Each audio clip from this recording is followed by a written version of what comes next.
My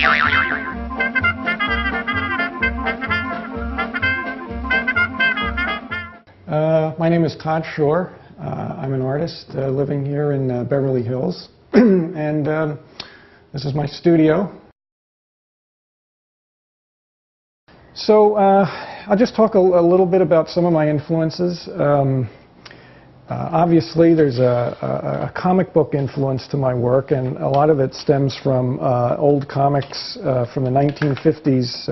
Mad Magazine, that was a big influence. The artists from Mad Magazine like Jack Davis and Wallace Wood. Also, when I was a kid, I used to get a lot of these Classics Illustrated comics. And another big influence was Salvador Dali. This was actually an original gallery catalog from a Dali show from 1939. Other influences were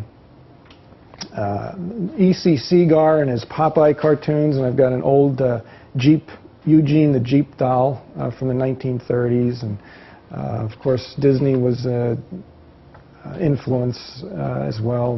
During the 1960s, Ed Roth designed really outrageous custom cars, but he also created these Fink monsters. And when I was a kid, like 9 or 10 years old, this just absolutely flipped me out. I loved these monsters, and that whole era was a big influence on me. And the other thing that I found fascinating was the myth and lore and history of some of the fraternal organizations from this country, in particular the Shriners, with the red fezzes and their secret handshakes and societies. The other influence on me were the covers to the pulp magazines from like 1930s through the 1950s.